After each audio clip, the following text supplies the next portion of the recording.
कभी किसी पक्षी को घोंसले की नींव बनाते देखा है?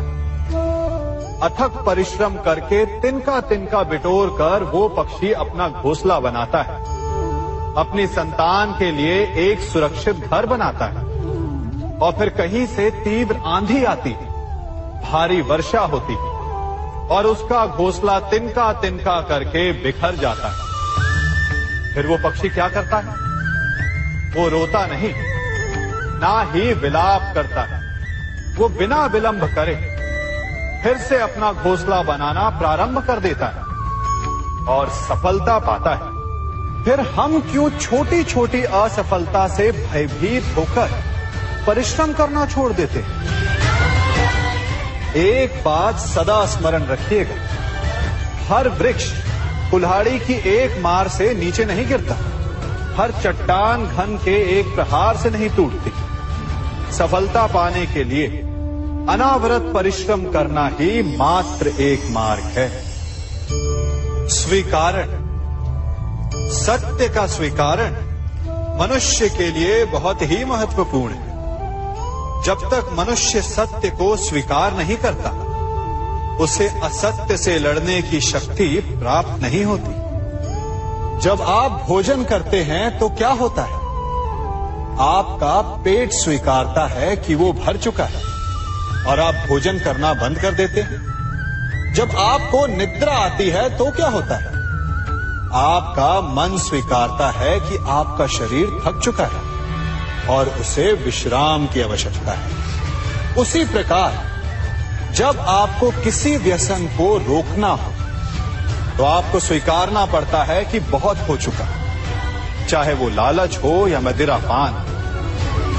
उस व्यसन का त्यागना तभी प्रारंभ होता है जब आप ये स्वीकार कर लेते हैं कि आप उस व्यसन के बंधक हैं। हम में से ऐसा कोई नहीं जिनकी परछाई उनसे दूर रहती। हमारी परछाई सदैव हमारे साथ रहती है। कदाचित हमारी परछाई हमारे कर्मों के फलों का संकेत है। कदाचित इसी कारण कई बार हमें अपनी परछाई से भय भी लगता है, परंतु इस भय से निवारण पाने का एक साधन अवश्य है। वो है सूर्य की ओर मुख करना या किसी प्रकाश के स्रोत की ओर मुख करना, क्योंकि तब हमें हमारी परछाई दिखाई नहीं देती। यदि इसे जीवन के संदर्भ में देखें तो ये प्रकाश का स्रोत शुभ कर्मों की चेतना है। यदि आपके मन में शुभ कर्म करने की इच्छा है तो आपको कभी भी अपने कर्मों के फल का भय नहीं होगा, क्योंकि यदि आपका मन शुद्ध होगा तो आपके कर्म शुद्ध होंगे और शुद्ध कर्मों का फल कभी अशुद्ध नहीं हो सकता। आज मैं आप सबको एक कथा सुनाता हूं। एक दिन प्रातः एक व्यापारी अपने घर से निकला। घर से निकलते ही एक बिल्ली ने उस व्यापारी का मार्ग काट दी। व्यापारी घबरा गया, वो फिर से घर लौट गया और शुभ घड़ी की प्रतीक्षा करने लगा। और जब वो पुनः अपने घर से निकला तब वो वाहन जा चुका था जिससे राजा तक पहुंचकर उसे भेंट देनी थी। राजा को भेंट नहीं मिली। राजा क्रोधित हो गए। राजा ने उस व्यापारी का व्यापार बंद करवा दिया। इस कारण व्यापारी क्रोधित होकर घर पर अपनी पत्नी से लड़ बैठा। पत्नी अपने बच्चों समेत मैके वापस चली गई और उस व्यापारी के जीवन में यदि कुछ रह गया था तो केवल अंधकार। और इन सब का कारण वो उस बिल्ली को मानता रहा जिसने उसका मार्ग काटा था। ऐसा ही एक दूसरा व्यापारी राजा को भेंट देने निकला और उस व्यापारी का मार्ग भी एक बिल्ली ने काट दिया। वो व्यापारी तनिक घबराया, परंतु उसने आगे बढ़ना अधिक उचित समझा। राजा तक वो समय पर पहुंचा।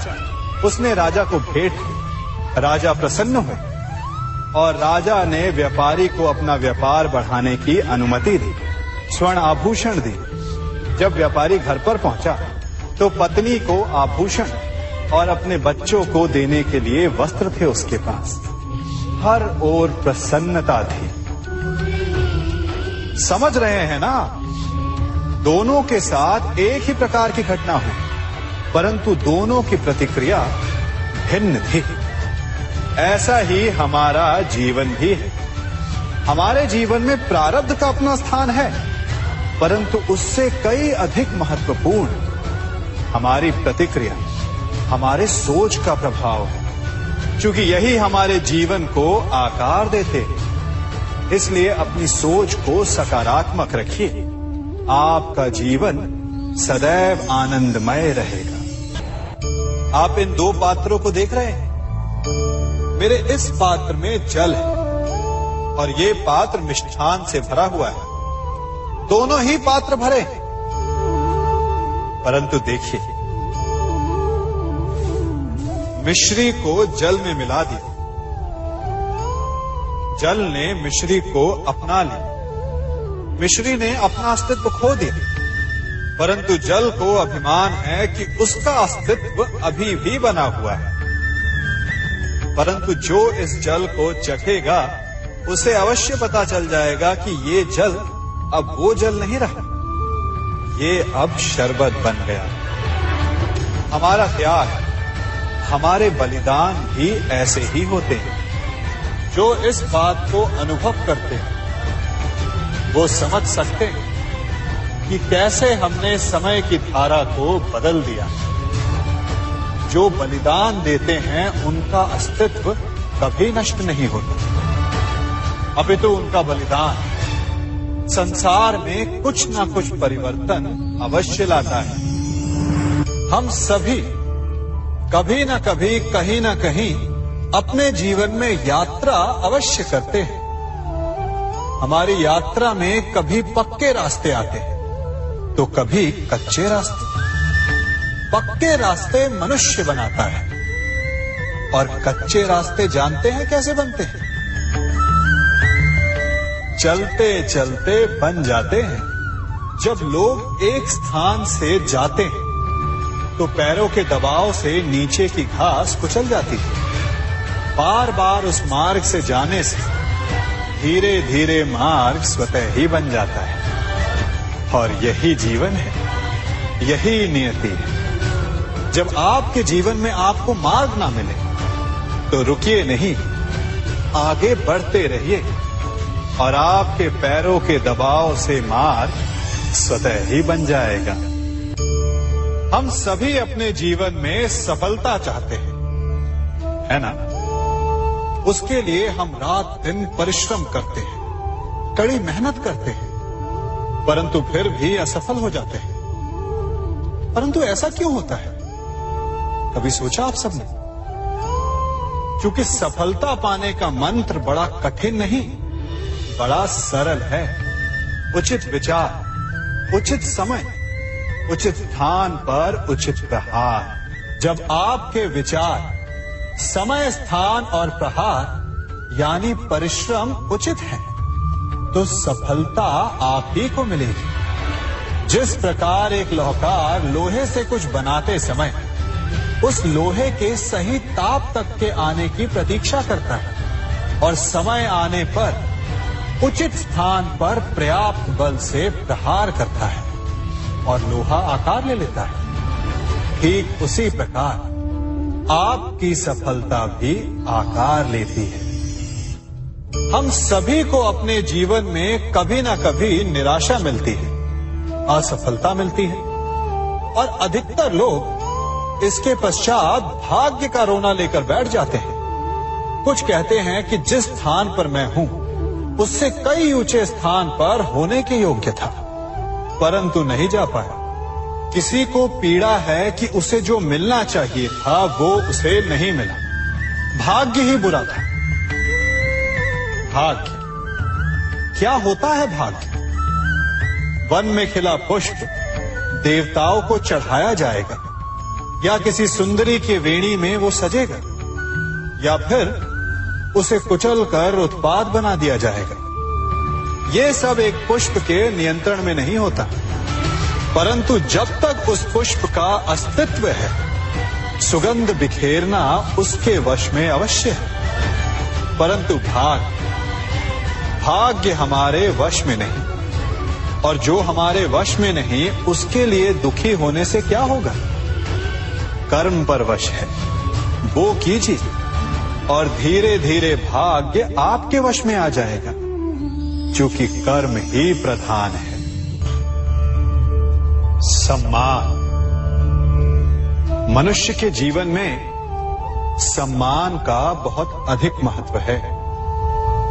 वो उसे अपने हृदय, अपने मन से जोड़कर रखता है। कदाचित इसीलिए हम शत्रु के सम्मान पर चोट पहुंचाते हैं ताकि उसे पीड़ा पहुंचाई जा सके। परंतु ऐसा करने से सावधान रहे मित्रों। शरीर पर लगी चोट मनुष्य भुला सकता है, परंतु उसके सम्मान को लगी चोट उसे जीवन भर पीड़ा देती है।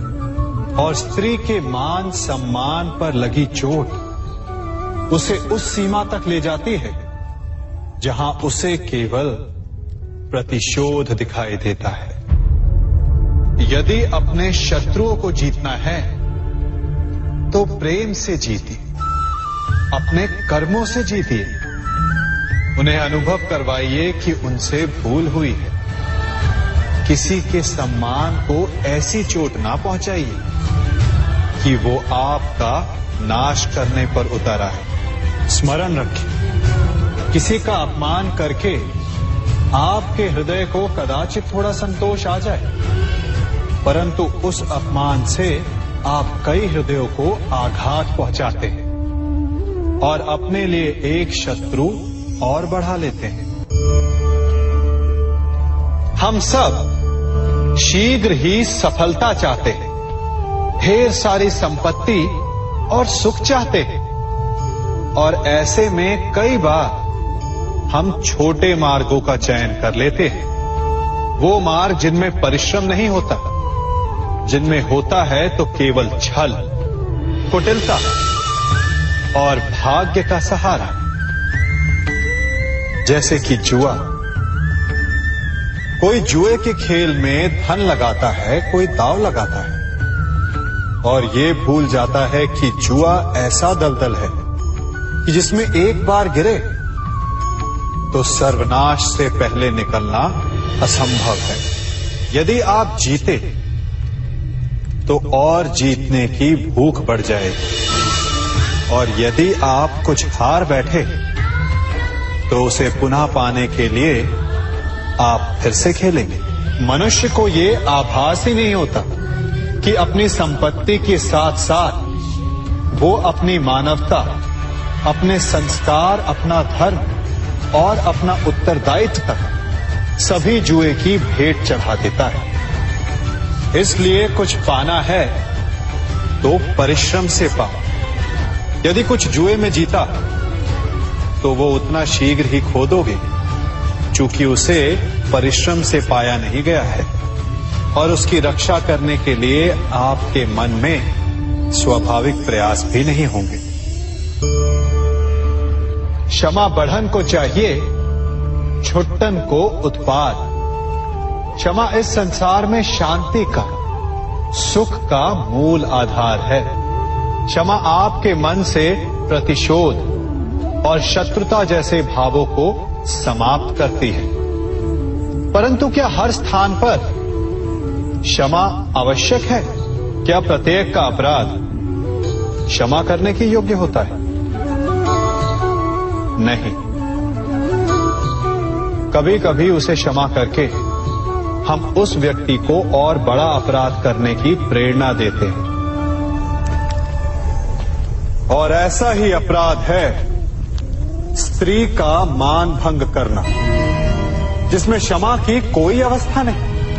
यदि सिंह भूल से गाय के बछड़े का अखेट कर ले तो उसे क्षमा किया जा सकता है, परंतु यदि वो नरभक्षी हो जाए तो उसके केवल दो स्थल होते हैं, या तो पिंजरा या फिर मृत्यु की गोद। कुछ परिस्थितियों में क्षमा के स्थान पर दंड देना आवश्यक होता है, चूंकि ये दंड का भय ही है। जो लोगों को वो अपराध करने से रोकता है। संसार में सबसे बड़ा क्या है? अभिमान और बाहुबल या विश्वास और आस्था? निश्चित रूप से बाहुबल के महत्व को नकारा नहीं जा सकता। मनुष्य अपने बाहुबल से पर्वत को मैदान बना सकता है, सागर सुखा सकता है, मरुस्थल में नदियां बहा सकता है, परंतु बाहुबल को सहारा होता है विश्वास का। यदि मन में विश्वास ना हो तो बाहुबल किसी काम का नहीं। वो कौन सा बल है कि मोर आकाश की ओर ताकते हैं? वो विश्वास ही तो है जिसके कारण वर्षा होती है और दोनों की प्यास बुझती है। परंतु जब आपके बाहुबल का सामना धर्म के विश्वास से होता है तो बाहुबल हार जाता है और जीतता है विश्वास। विजय होती है आस्था की। यदि आप सत्य के मार्ग पर चल रहे हैं और आप अपने इष्ट में आस्था रखते हैं तो किसी भी पापी का बल आपका कुछ नहीं बिगाड़ सकता। कभी सोचा है हमारा जीवन भी उस रेत की घड़ी की भांति है? जो रेत नीचे गिर चुकी है वो हमारा अतीत है, जो अब भी ऊपर है वो हमारा आने वाला भविष्य है, और वर्तमान ये संकुचित स्थल है जहां से धीरे धीरे करके रेत गिर रही है। अर्थात हमारे पास जीने के लिए यही एक क्षण है। उसका उपयोग कैसे करना है ये हम पर निर्भर करता है। जो बीत गया उसका दुख मनाना है या जो भविष्य में होने वाला है उसकी प्रतीक्षा में क्रोध करना है। सब कुछ करने के लिए यही एक क्षण है। प्रसन्न रहना है तो उसके लिए भी यही एक पल है। प्रतीक्षा करते रहोगे तो ये पल भी भूतकाल में बदल जाएगा।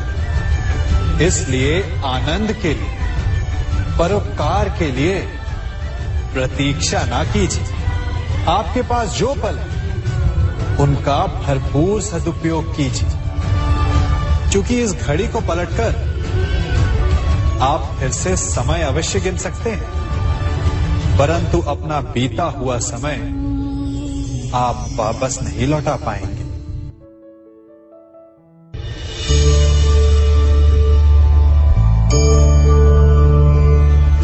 मनुष्य के जीवन में संतान का बहुत महत्व है।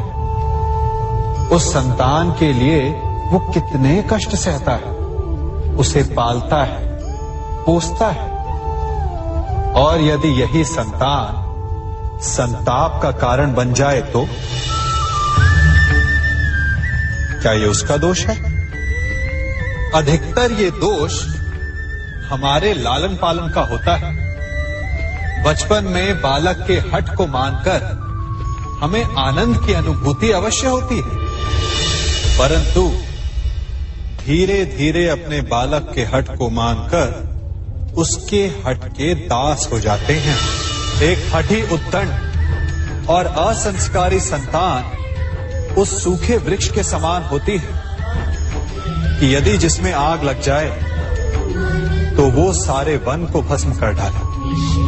और स्मरण रहे, जब उसमें अग्नि लगती है तो सबसे पहले वो स्वयं के घर को ही भस्म करती है। इसलिए जब आवश्यकता हो तो अपनी संतान के हठ का विरोध करें, उसे रोके, क्योंकि यदि समय रहते ऐसा ना किया गया तो भविष्य में इस समस्या के परिणाम गंभीर हो सकते हैं। प्रतिज्ञा, वचन, ये सब मनुष्य ने समाज को सही दिशा में रखने के लिए बनाए हैं। वो मनुष्य ही क्या जिसके जीवन में नियम ना हो, जिनका वो पालन ना करे, परंतु समय के साथ चलने के लिए नियमों को बदलना भी आवश्यक होता है, क्योंकि ये आज का समय ही तो है जो बीत जाने के पश्चात इतिहास बन जाएगा। यदि आवश्यकता पड़ने पर नियम और प्रतिज्ञा भंग ना की जाए, समय की मांग के अनुरूप अपनी प्रतिक्रिया ना बदली जाए, तो इतिहास हमें कभी क्षमा नहीं करेगा। आवश्यकता पड़ने पर आपकी तोड़ी हुई एक प्रतिज्ञा, एक बंधन कभी कभी पूरे मानव इतिहास को बड़े विनाश से बचा सकता है। इसलिए नियम, प्रतिज्ञा, वचन कुछ नहीं, कुछ है तो केवल समय, जिसके अनुरूप चलने वाला ही सफल हो सकता है।